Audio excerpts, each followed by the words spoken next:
श्रीहरी. चारही भावंडे एकमत करून आपेगावी गेली. वंशपरंपरागत घर जमीन असे होते तिथे, पण आप्त त्यावर कब्जा करून बसले होते. या पोरांना हाकलून द्यायला संन्यासाची मुले इतके 2 शब्द पुरेसे झाले. ज्ञानदेव म्हणाले, दादा, मायतातांनी कोणताही अपराध नसताना केवळ या समाजानं आमचा स्वीकार करावा म्हणूनच देहांत प्रायश्चित्त घेतलं. आळंदीचा ब्रह्मवृंद ऐकण्यास तयार नाही. इथं आपेगावी तेच मनोवृत्ती आहे. आपण पैठणला जावं, तेथील धर्मपीठास आवाहन करावं, मायतातांच्या अतुलनीय अशा बलिदानाची हेतुपूर्तता करावी. निवृत्ती मंदसे हसून म्हणाला, ज्ञाना, सकृतदर्शनी तुझं वचन सत्य आहे, परंतु मायतात जितके शुद्ध आणि पवित्र होते तितकेच आपण पवित्र नाही का? पाप पुण्याप्रसंगी प्रत्येकानं स्वतःच्या आत्म्यास पृच्छा करावी. तेथून जे उत्तर येतं ते पूर्ण सत्य असतं. ज्ञानदेव म्हणाले, दादा, आपण ज्येष्ठ आहात, श्रेष्ठ आहात. मला वाद घालायचा नाही, परंतु वर्णाश्रम धर्म हा तर मूलतः मानवता धर्माधिष्ठित आहे. गुणकर्मानुसार वर्ण आणि वयानुसार आश्रम हे तर सनातन जीवनधर्माचे अधिनियमच. यांचा त्याग तर कोणालाच करता येणार नाही. मायतातांनी अलौकिक त्याग केला, त्यांचा आठव जरी झाला ना. ज्ञाना थांबला, हुंदका आला, डोळ्यामधून अश्रू गळू लागले. निवृत्ती जवळ आला. मुक्ता सोपानाच्या डोळ्यामधूनही अश्रू गळू लागले. आवेग ओसरल्यावर ज्ञाना म्हणाला, दादा, मायतातांचं बलिदान वृथा ठरू नये.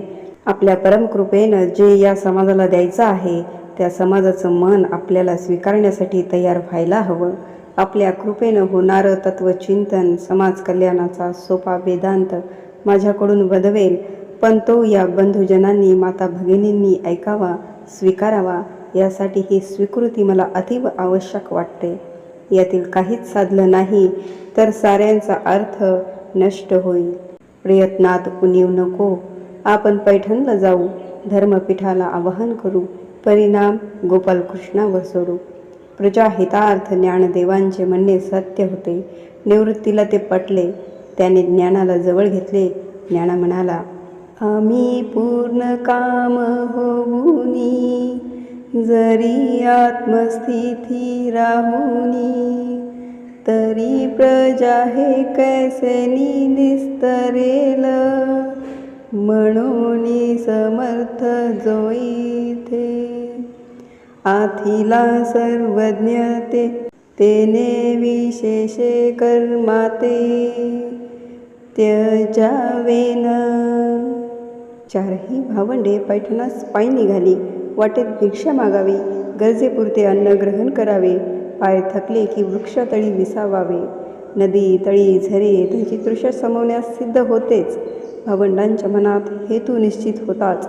ज्ञानदेवांच्या मुखातून पुन्हा हरिपाठ प्रकटू लागला.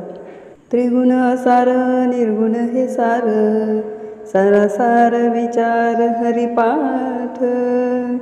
सगुण निर्गुण गुणांचे अगुण, हरिवीण मन व्यर्थ जाय. अव्यक्त निराकार नाही त्या आकार, जेथोनी चराचर हरिसी भजे. ज्ञानदेवा ध्यानी रामकृष्ण मनी, अनंत जन्मोनी पुण्य होय. भावविन भक्ती, भक्तिविन मुक्ती, बळविन शक्ती बोलू नये. कैसेनी दैवत प्रसन्न त्वरित, उगारा हे निवांत शिनईसी वाया. सायास करिसी प्रपंच दिननिसी, हरिसी न भजसी कवण्या गुणे. ज्ञानदेव मने हरी जप करणे, तुटेल धरणे प्रपंचाचे. हरी उच्चारणी अनंत पापराशी, जातील लयासी क्षण मात्रे. तृण अग्निमेळे समरस झाले, तैसे नाम केले जपता हरी. हरी उच्चारण मंत्र हा गाध, पळे भूत बाधा भेने तेथे. ज्ञानदेव म्हणे हरी माझा समर्थ, न करवे अर्थ उपनिषदा.